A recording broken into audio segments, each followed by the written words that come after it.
Янтарь — бул деңиздин түбүн изилдеген орус кемеси, жайрымдар үчүн ал тыңчы кеме. Ал Британиянын деңиз астындагы кабелдерин жашыруун картага түшүрүп жатат деп шектелип келген.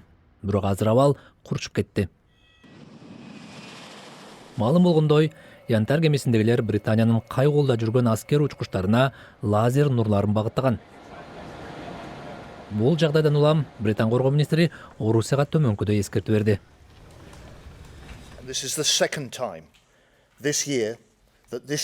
Янтарь кемеси Британиянын сууларына быйыл экинчи жолу кирип жатат. Андыктан Орусияга жана Путинге айтарым, биз силерди көрүп жатабыз, эмне кылып жатканыңарды билебиз. Эгерде Янтарь ушул жумада түштүккө багыт алса, анда биз даярбыз.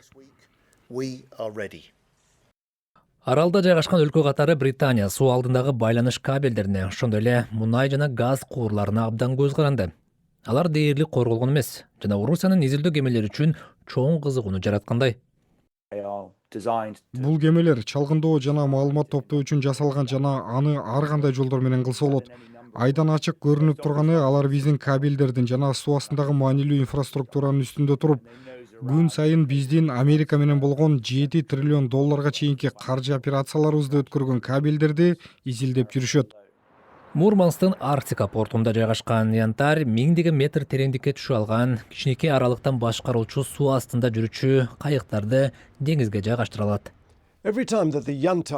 Орусиянын Янтарь байкоочу кемеси Британиянын жээктеринде пайда болгон сайын ал Британиянын коргонуу боюнча жетекчилеринин катуу тынчын алат. Бирок бул жөн гана тынчсыздануу эмес, бул НАТОнун чечкиндүүлүгүн, реакциясын жана коргонуусун сынап жаткан Орусиянын кеңири масштабтагы аракеттеринин бир бөлүгү.